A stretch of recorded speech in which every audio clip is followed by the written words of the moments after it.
and like the wild horses, they must be way over there. So if I'm running away to where the wild horses go, I'm going to be like way over there.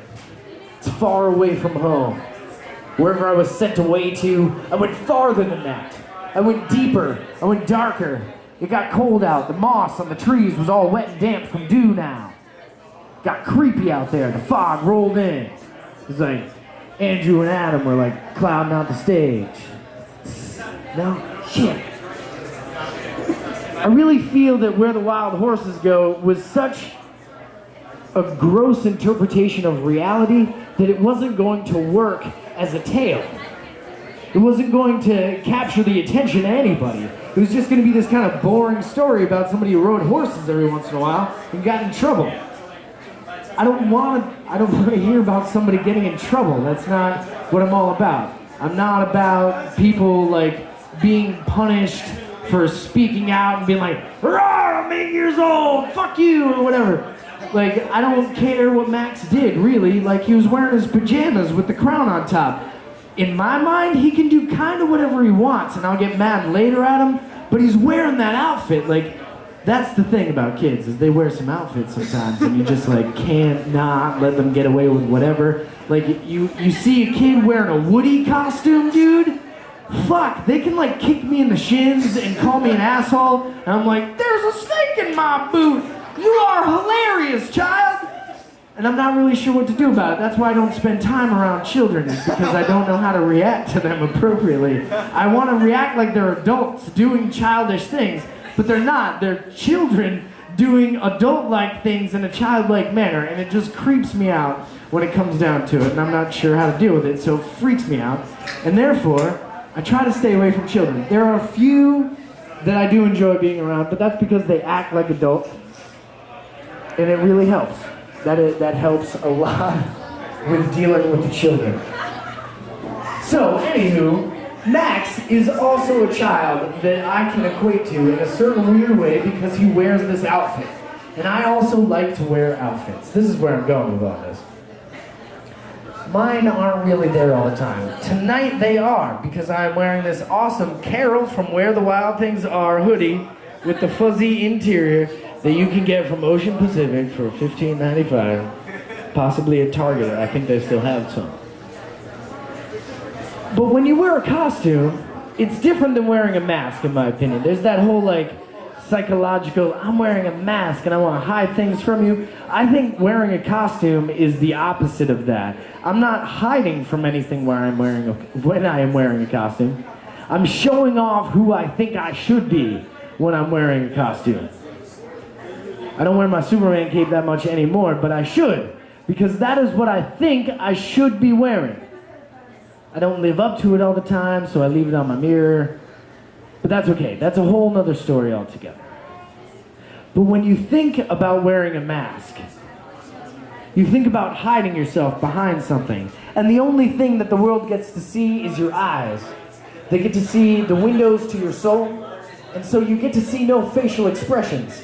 And one of the most beautiful things about being part of the human experience is facial expressions from other people. Because they give you so much more than the words do. I get to choose the words that come out of my mouth. My immediate emotional reactions that are shown in my face are definitely way more apparent than the things that I'm going to say to you at any point in time. So when I say, "I love you guys so much I could just eat you up," it means something a little bit different than me going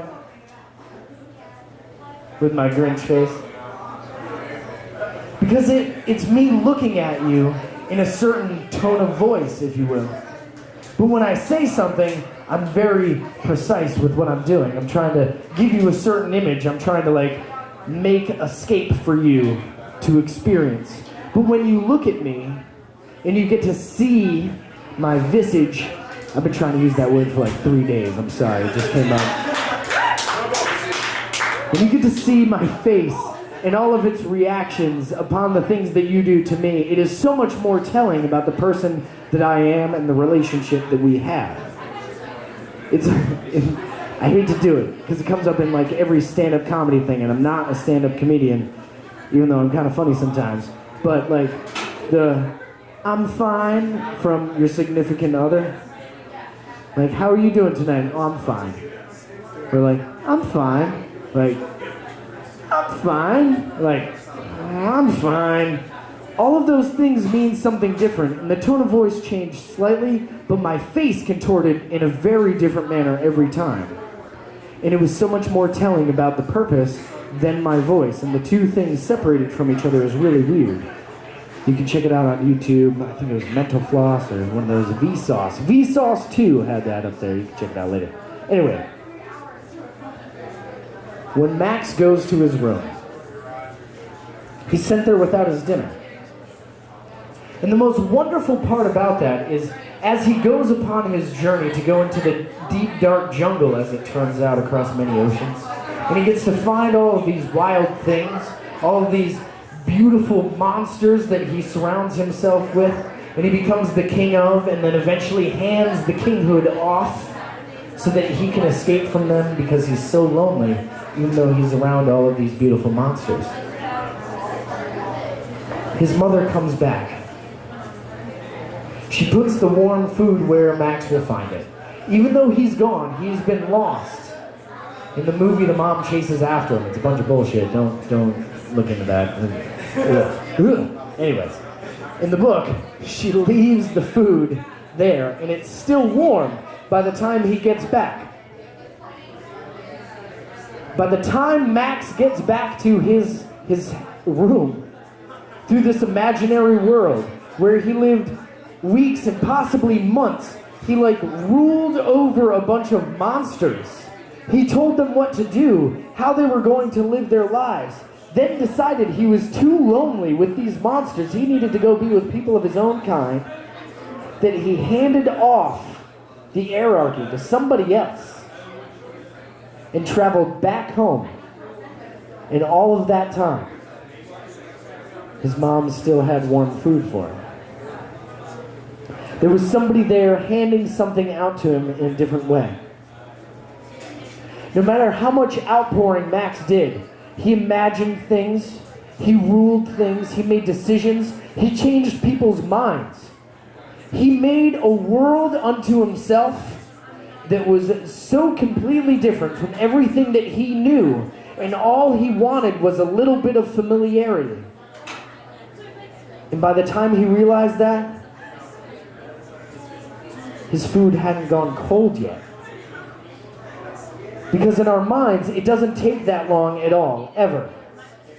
We don't have a lot of time to make a decision. We make that decision right when it comes up. You may pine over it. You may think that you're choosing things and weighing the good and bad, but a long, long time ago, you decided exactly what you were going to do and how you were going to do it. The only fault you ever have in going over and over all of these options is trying to convince yourself that you were wrong in the first place, because you weren't. You can't be. There's nothing wrong with tomorrow.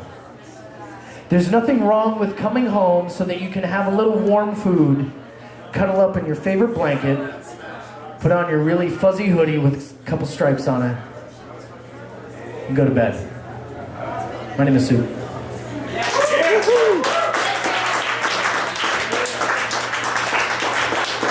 And that's what the Mother Superior does for y'all.